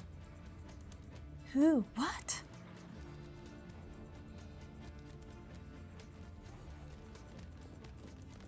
The words echo out along with the rustling of twigs and the distress. Like you feel the distress, but you know in this moment that, well, you might one day find whatever caused this to happen. For this dead wood, it needs to rest. I turn to you two and I say, we need to end this for them. That's it. You still have your action. I've already If chopped you'd one like to down. cast a cantrip or try to escape. Yeah, let me, well, I will allow you, because you're speaking Druidic, if you want to try to escape, I will allow you to use nature instead of athletics to try to escape. Because you spoke to it. sure, yeah. Yeah. I can do that. Nature, 21. Yeah. In that moment, it releases both you and Ernest. And and you feel it hesitate for a moment. Yeah, yeah, I'm just like, Gwendy is just like, we'll end this for you. You can sense in it the confusion and fear that it feels. Like as if the forest itself is confused and afraid. And we'll go to Ernest. I'm confused, but not afraid. I'm gonna look at the closest one to me, Yeah, the one that you damaged before. and I go, "Hey, stick boy, you're looking pretty rotten." And I'm gonna cast Vicious Mockery on him. Okay, I think I have to make an intelligence saving throw. Wisdom against my 13. I get a natural one. You take, wait for it, psychic damage, 5 psychic damage. It withers away. Aww. Words hurt. Got you. Yeah. Words are powerful. The remaining two do claw at you, no longer with advantage because you're no longer restrained and they don't have their pack tactics anymore. So one against Tobin, one against Ernest. And the highest I roll is 11. Woo! Yeah. Dodge it. Almost as if they're starting to lose their will to do violence. Yeah, you turn it around. Tobin. And then the final one, however, it does stumble forward towards you, Gwendy. And in this moment of confusion, it almost feels like it's trying, like someone who is drowning that reaches out towards another person, and without knowing that if you're drowning and you pull towards someone, Pull like someone down. it's pulling them down. It reaches out towards you too. It gets a 17 to hit. Oh, yeah. Oh my gosh. Not and very. It grabs onto you and you take 6 points of damage as again, it's almost like this desperate, like, again, the best metaphor I can use for it is a drowning person, but it's hurting you in the process. Yeah. I say, stop! Please stop! This is the first time I want to try it, but could I use Silvery Barbs on Yes. that 17 Yeah. Yes. to try to... It turns it into a 10. Yeah. Oh, it worked! I'm at 11. 11. Okay. Yeah! Oh! All right, so and you then, don't take that damage. And then I'm gonna give No damage. Oh, no damage. Yes. Tobin, Tobin advantage on your next. it's your turn, Tobin. So, You help me. You help me. well, I'm imagining, so this thing lunges towards Gwendy, regardless of its intentions. I don't speak Druidic or know what plants are thinking. So I see it lunge at my sister. I hear a discordant note that causes it to but I'm gonna actually step away from the creature it can get an opportunity attack. It But does. It only gets a 7 though. It swipes at you as you move to intercede between yourself and Gwendy. I put myself next to Gwendy and I hold my shield up, and with my sword I come down on the big one. Okay.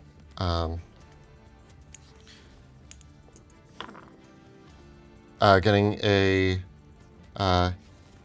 23. Oh, yeah. Yeah. The blade crashes into the dead moss of its body. Doing 11 damage.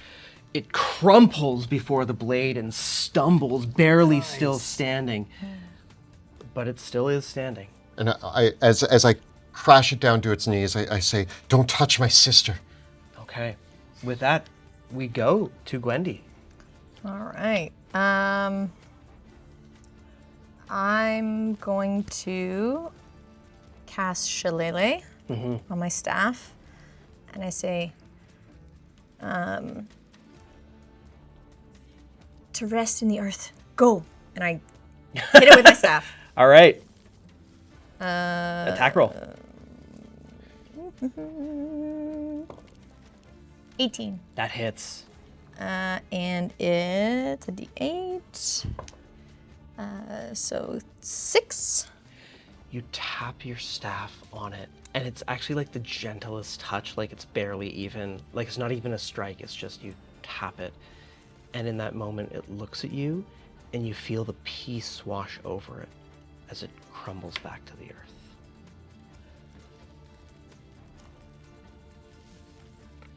The other two still remain. Ernest, it's your turn. I'm gonna vicious mockery. The next one. Yeah, you're I get you're a just 12. kindling. And 1 damage. Okay. But he does have disadvantage on his next attack Well, he's going to attack you, because of my insults. turning a crit into a 9. I accept. I go, woo! You're just firewood. And the other will attack Tobin, getting a natural 1. Blessings of the dice. Well, Woo. Tobin, I turn to the one that just swiped at me, like very quickly. I step out of the way and come in with my blade, getting an 11. not enough to hit. Okay. Gwendy? I kind of swoosh my staff around and I take a swipe at the little one. Okay. As it narrowly evades Tobin's blade, 14. it's a hit.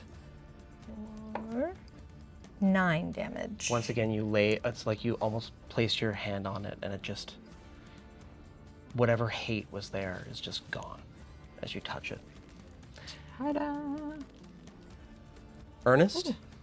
I think I'm gonna whack it. Okay. Just whack it, but I'm gonna use True Strike, just because I feel like it's more appropriate, like a 23 to hit. Yeah. And 1. As the last one is cut down, a quiet settles back over this part of the Wanderwest.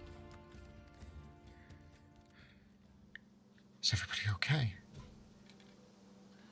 Seems to be, thanks to you two, we seem to be all in one piece. I'm fine. You said something, and it like made me feel good. That's healing. You pulled out all the splinters in my arm. Thank you. You're welcome. I have a few in me, but that's okay, as long as everybody else is fine. What was happening there? You spoke to them, it seemed, and Well, then you touched them, and they turned back into regular old wood and leaves. I've learned a thing or two from the druids, from the Triune, that you have to understand to know what to do. The right thing. And so if you don't know, you have to ask. And so I just asked what it needs. But it was strange. Energy, sadness, anger, fear. I don't know. Never felt that from the woods before. No, it feels strange today in the woods. I look down at my sword, as I guess it probably stops glowing, and I kind of just put it back in my sheath. Yeah, you're pretty good with a sword. I guess years of cutting hay. It's the same general principle. Yeah, this is just hay with legs. Yeah, I mean, Yeah. I'm glad that I didn't have to swing my sword at anything other than walking bark and leaves, but Is this normal? Is it normal that trees come to life? have we heard any, like, is that a story that we've heard, or Yes, is this? there are old stories about this kind of thing. What is one? There's an old like nursery rhyme about the tree man cometh. Yeah. He comes in the house, he grabs your socks, he takes them outside, and Fills them with rocks. the tree man cometh. Well, the tree man cometh. And it's mostly like it's like one of those cautionary tales where it's like, hang your socks up. Don't. And also, don't disturb the woods because they'll steal your socks and fill them with rocks. Yeah, Just and then your disturb, parents will. they cut down the trees. They take more than they give. So Then the they tree man please. comes and grabs something from you that you care about. And he skins your knees. I don't know what addition. But the nursery rhyme really You too glosses over the whole. Maybe I heard the original. Like I think these would have murdered us.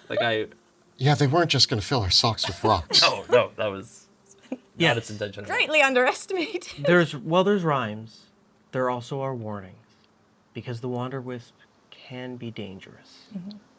I've heard tales of the winters that cling on and last longer than they should, even in the roots and the soil, and the fey creatures that emerge from the clinging winter.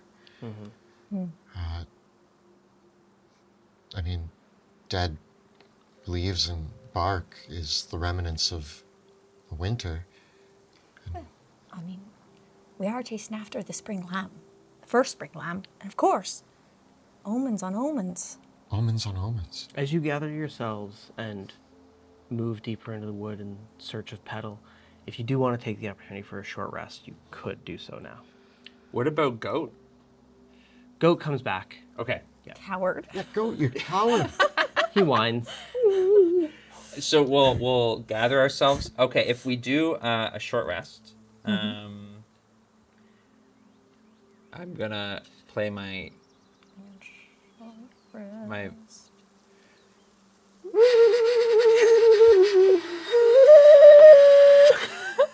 and we get heroic inspiration back. I didn't even use mine. Yeah, there you go. Thank you.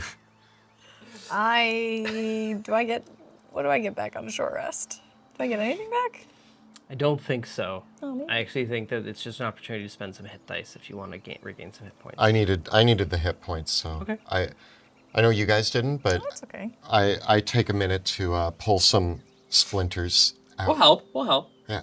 I do want to, take a moment to just observe the area. So, like, while you guys are sitting and doing it, just, like, seeing if there's any signs on trees, Give me a lamb, nature check. wool. No, that's that stuff. Nature? Can I use my heroic inspiration? Can you guidance yourself? I swear I'm supposed to be good at nature. 15. It's pretty good. You know this part of the Wander Wisp. You have studied it. Maybe not been here, but you know that Una, Etta, and Rowan have all walked these woods before. And you were coming to a part of the wood called Spider Hollow. I don't like the sounds of that. Ooh. What is something that Rowan has told you about the spiders of Spider Hollow? A warning.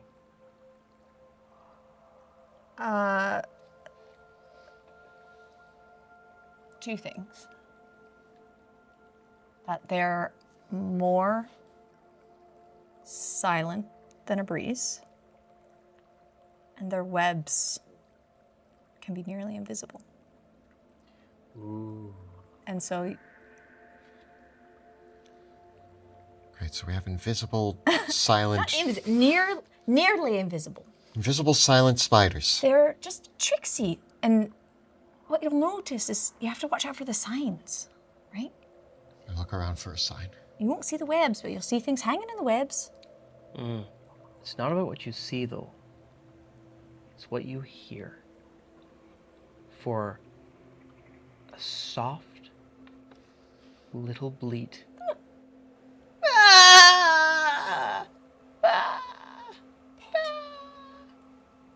Goat, you hear Carries that? in the air, and Goat perks up and begins barking and races towards it. And I go racing. We chase after. Wait!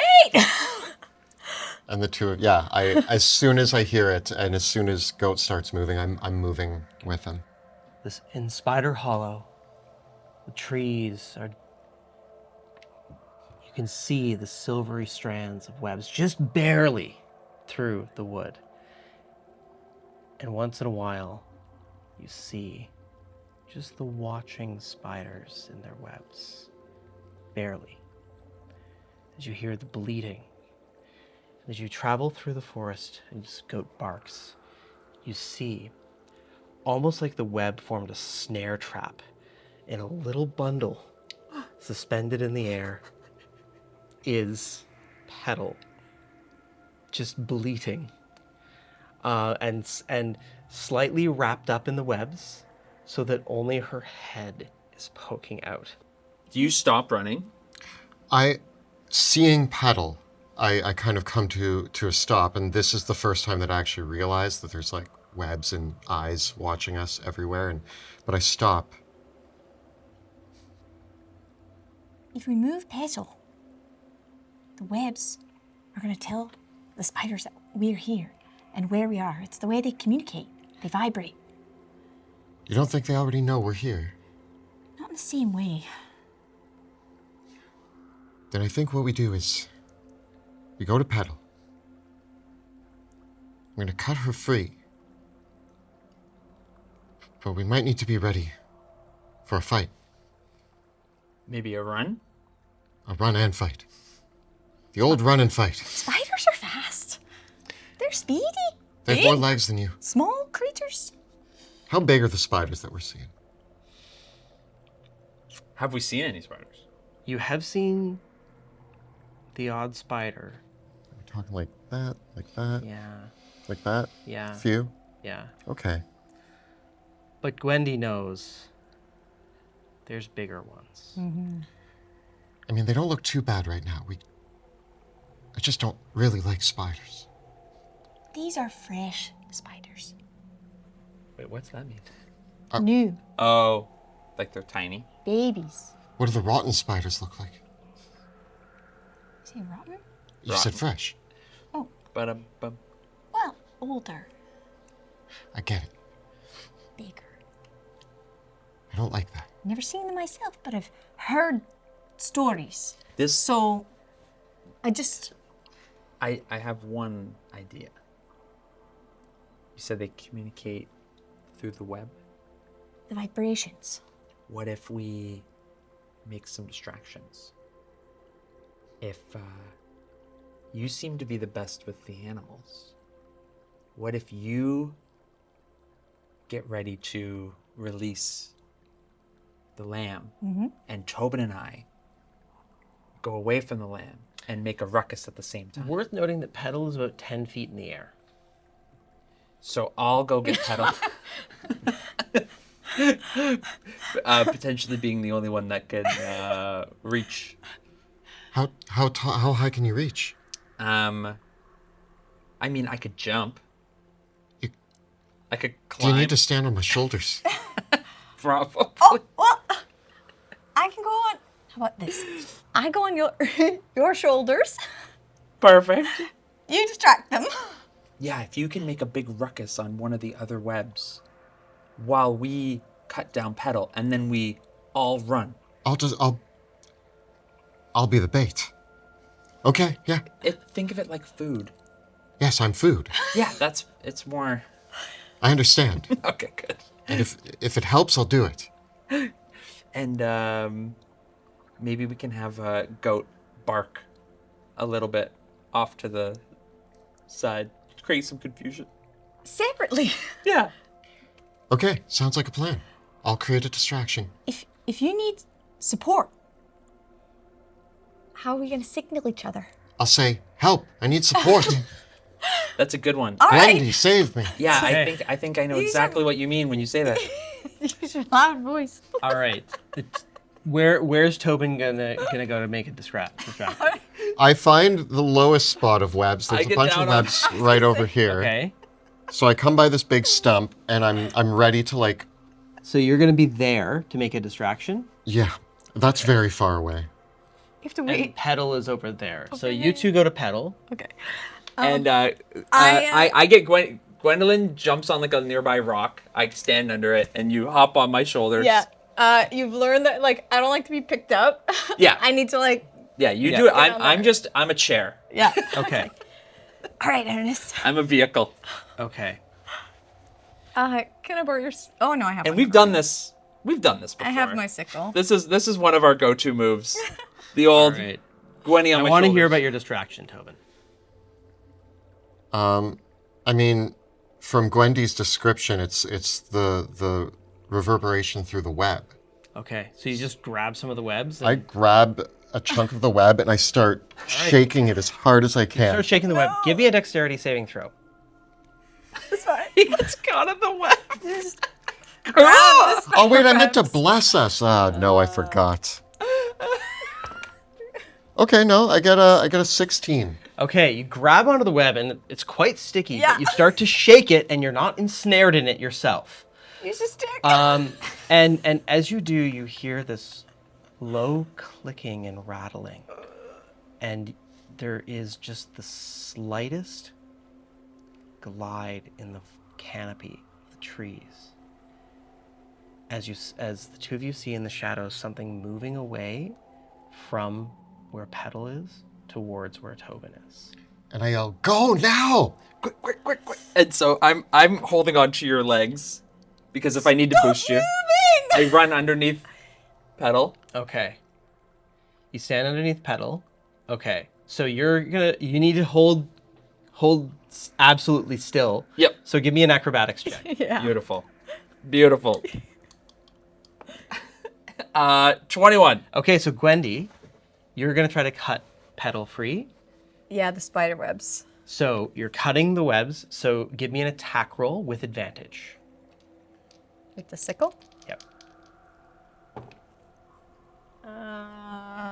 13. Okay, roll the damage. The sickle. I didn't sharpen it. 2. Okay, you start cutting through the webs, and as you do, I want you to give me a symbolic. dexterity saving throw. Okay. Oh, I'm not very dexterous. 13. You do not get stuck in the web as you're cutting through it. As Petal begins to bleat, however, this is when, from out of the tree towards Tobin, appears a colossal, giant spider. And it slides down from the canopy. Like, you knew it was coming. Yeah. And it basically comes down over top of you and down. Roll for initiative.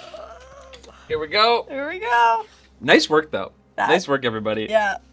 This is going exactly as we It wanted it is to. a massive spider that has red markings all through its body and is covered in thick gray hairs.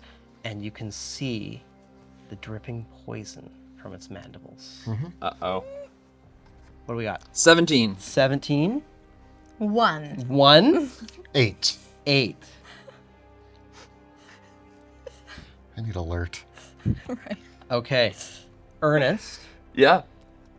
you are currently holding Gwendy on your shoulders as she's working to cut things down. What do you want to do? I want to use the help action. Okay. You help Gwendy. Give me another acrobatics check. Okay. I get a 20. Nice. You holding things steady. Whatever Gwendy does is gonna have advantage next turn. Nice. Yep. Thank you. Alrighty. The spider. Oh boy. Descending down from up above, the spider fine, right? latches out. The spider leaps down to bite you, Tobin, Guys, hurry up. getting a 17 to hit. Yeah, it I put my pot lid out and it just like Comes down, biting like into your shoulder. Okay. And Tobin, you take 7 piercing damage Yep. and 7 poison damage. Whoa, whoa. Okay. Tobin! How many hit points do you have? 1. As the vicious spider bite, and you feel, you almost start turning pale as the poison courses through your body.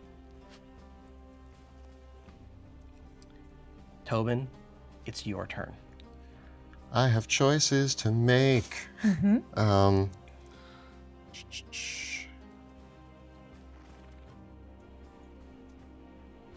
Okay. I'm going to. I clutch at where I was bitten and kind of let out a cry. And strangely, as I hold my wound, it doesn't hurt as much as it did before. I'm using lay on hands on myself. Okay. Smart. I'm just going to use all of it. Okay.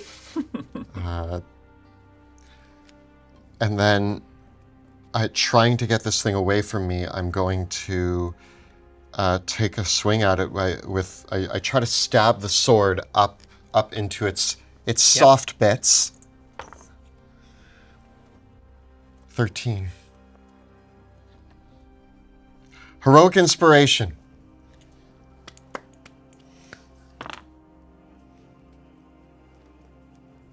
$11.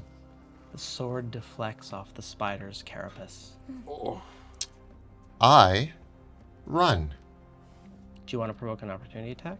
Seems better than standing here. It gets a natural 1 and misses as you race. Do you race towards us? Or, okay, you're in that way? Okay, you're good, you're good. I get to like behind the trees and I stand. I'm like backing up now, but I'm facing it with my shield out and sword. Wendy. I can see you? You're not hidden, right? No. Okay, I am going to use my bonus action to cast Healing Word. Yeah. Wait, how close is that? 60 feet. Are you 60 feet from me? Each of these is 40 feet. Nope. All right. Cool. Oh, darn. So far. Could I have moved in a... Yeah, if you wanted to move closer, I'll allow that. I mean, if that's 40, yeah, okay, Yeah, so I see what yeah, you mean. sure, I'll allow that. Yeah, Okay. that's fine. I feel a lack of magic now that I heal. So it's 2d4? 2d4 Plus 3. plus 3. If. 6. Okay. And then I continue to cut. Attack roll with advantage. I'm just like speaking softly to it, like, please, Petal, stay still. That is going to be a 13. Yes, you cut through the webs. Give me the damage. 2. All right.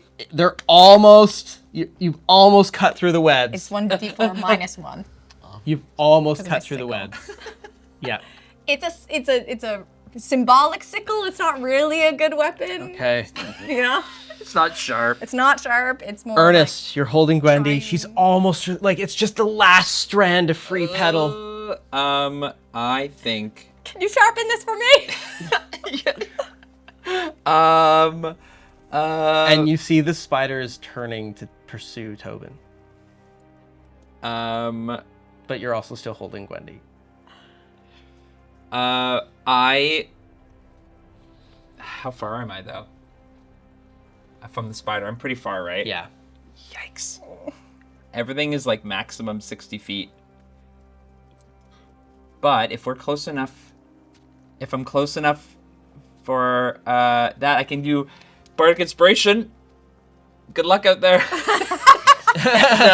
and help action again. All right. Come on, Gwendy, you can do it. All right. Okay. So the spider, Shear the wool if you need to. its spinnerets fire a web at you, Tobin. Oh. Ah. I'm like backing up and I find myself against a tree. Yeah. Is it like... Yep, give me a dexterity saving throw.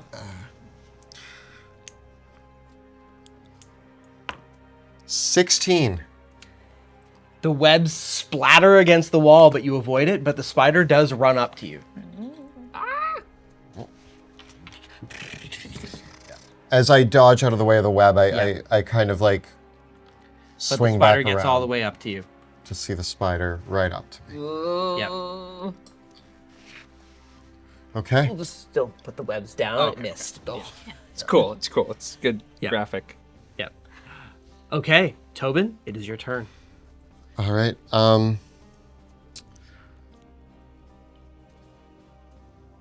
I assume we're going home after this, so I'm going to, I again, my sword is drawn, and I hold it up, and I'm like, "You're not taking our lamb today!" And I'm going to cast Divine Favor on my weapon again. Yep. And The few rays of sunlight glimmer on the blade. I'm going to take a swing at it. Critting. This So is that's huge. max damage plus damage again. So 15. No way. The moonlight. Tobin. An angelic choir.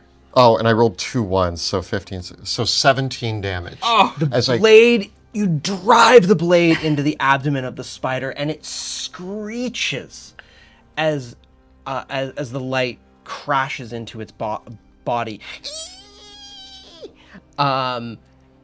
And it reels back. It's bloodied, grievously wounded by the attack.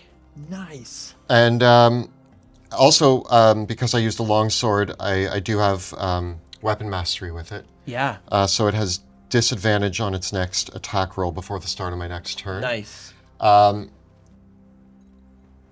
I'm actually going to use that opportunity to, again, Run, flee flee. and try to, like, lure Okay. it further. It turns what would have been a 20 into a natural 1. Okay. So I'm like dodging around the trees and stuff, like clambering over rocks and like always like turning and keeping my eye on it and just trying to lead it in circles as you guys get. It is just its next attack roll. So on its turn, it will have. Yeah. Yeah. Well, Gwendy. I'm gonna continue to Cut. cut. Yep, you got advantage on the attack roll.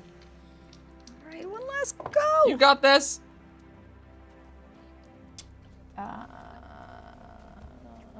3. Okay. I. Do you still have heroic inspiration? No, we used it, I and I used it. can't give heroic inspiration. Try as you might, you try to cut through the web, but it doesn't. Can. Nah. It's tense. It's tense. Can I use my movement just to grab the lamb and float down to the ground? And just. Try to use my weight to, like, instead of the sickle, be like, Ernest, move! And I, like, Yeah. If you want to just grab it and fall and like let the webs tear. Yeah. Yeah. All right, you do so, and you you're gonna fall. Yeah. So you take falling damage. So you're gonna take 5 points of damage from the fall, and the lamb is freed. And that's when you realize you've disturbed the other spiders. So you sort of like step on my shoulders and jump up and grab it, and then fall. I imagine it's like I grab it and then I like push off of you and I like woo down to the ground and it. Yeah. And I Now also I'm imagine when stuck it to the- breaks, we see the whole canopy of webs go whoa, whoa, whoa, whoa, whoa, whoa, and like the reverberations just go all across the webs. Ernest, what are you gonna do? Gwendy's now on the ground prone. With the lamb stuck to my arms. And the lamb is still tied up, like you. And sticky. That's what I imagine it's like stuck to me. Petal, come here.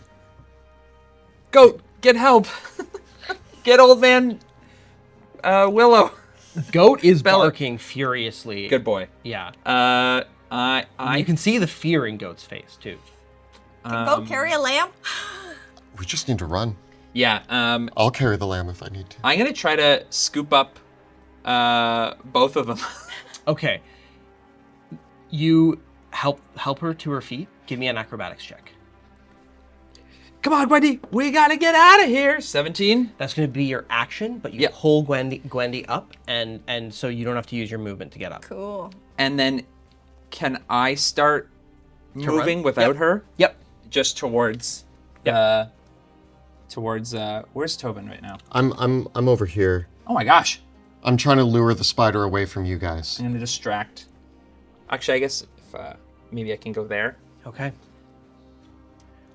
And do I have anything with my bonus action? I don't think so, because I have no more bardic inspiration. So, yep, we're good. All right. The spider. The spider. The spider, one last time, rushes towards Tobin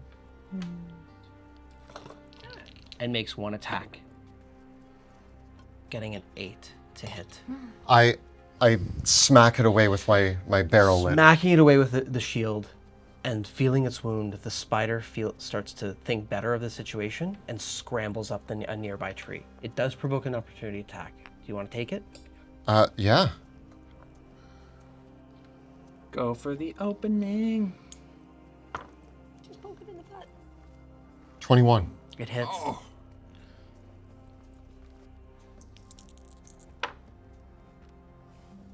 Six damage. You slice one of its legs off as it races up, bleeding. It probably won't be back, but it's not slain. That's fine. I actually am okay with that. It's just protecting its area. But as it scrambles up past me, I'm still scared. So I Yeah. take the final swing at it, and then I book it, and I see Ernest running. So I start running as Yeah. well towards back towards where we came. And I look back, and I'm like, Gwendy, come on! Yeah, Gwendy, you've been pulled to the ground. You've got the lamb. She's bleeding. But Goat the dog is barking. There's a lot of chaos. I grab the lamb's mouth. I don't know if you've ever done, like, to just shut it, just muted lamb. And I start scurrying along, jumping over rocks. And you race out of the spider's hollow, just as more spiders come to see the scene. You make your way back through the Wander Wisp. Tobin, you feel the poison in your body, but Gwendy's magic has stymied it. Thank you. Welcome. As you make your way back out of the forest, what is one thought? What do each of you think about the day? Petal is saved. The sheep is fine. A little scared, a little worse for wear, a little banged up, but fine. Relief. I gotta get better at my job. I didn't do a good job today. Gotta fix that fence. On the outside, Gwendy looks pretty serious, like she's thinking. On the inside, that was the most fun I've had in years. That was the least fun I've had in years. I need a drink. It was so exciting. Never knew something so excited could happen here. And as you make your way out of the Wanderless Forest, that excitement beating in your heart, Gwendy, that's when you see it, just in the distance. Deep in the wood, there's a shining light. A radiant elk makes eye contact with you. It's gleaming in golden form, just like the gold of the sunset. And it looks over at you, silhouetted almost against the darkness in its gleamingness. And it nods slightly before fading back into the woods.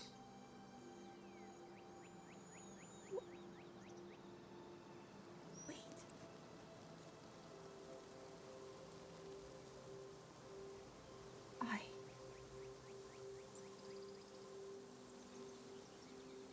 What was that? And that's where we will end the day in the Silent Valley, in the Village of Quiet. And return with Petal safe and sound the whole town, all talking about the gossip. We saved the town. Killed all the tulips. Nobody's going to know that we saved the town. They just know that we... Yeah.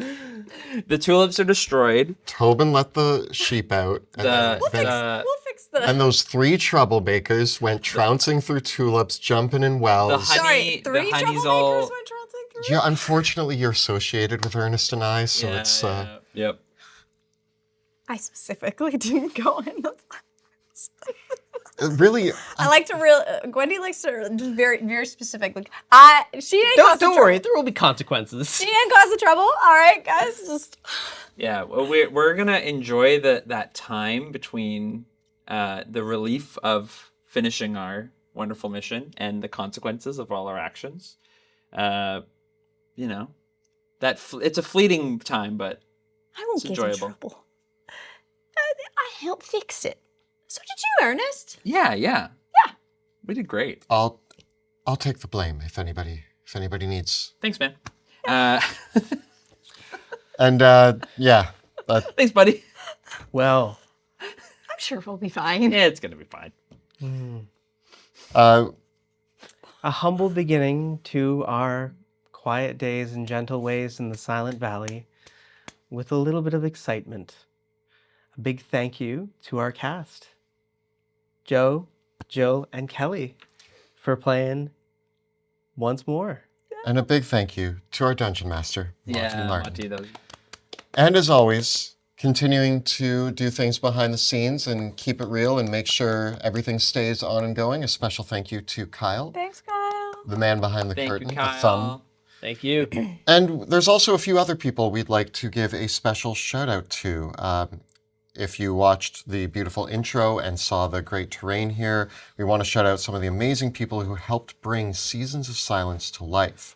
Our amazing character artwork by Alejandra Pinal, the Seasons of Silence logo by Manuel Serra, the intro music by Neil Haverty, our physical map in the intro was designed by Kierston Drier, and our digital map is by Daniel O'Reilly. And finally, the incredible terrain that you saw in today's game was from Dwarven Forge. So thank you to all of the amazing people. A very big thank you. Dwarven Forge sent us their prototypes from their one of their latest backer kit campaigns because they haven't been released yet. So a big thank you to them for sending that to us so that we could use it in the game.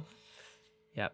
And a big thank you as well to Jill, who did so much amazing work 3D printing all of this terrain and working on all of our amazing things for the intro. Our musical instruments, and to Jill's parents for letting us use their home for the opening intro. So, yeah, big thanks all around. And a thank you to you for joining us on this brand new journey. As we said in the introduction, this is our new actual play, a brand new place, brand new setting, brand new story, and we will be following Gwendy, Tobin, and Ernest together as we spend a year in-game together. It might not correspond with real life, but we're going to tell 4 seasons together, spring, summer, fall, and winter, and see how things in the Silent Valley go over the next year of it all.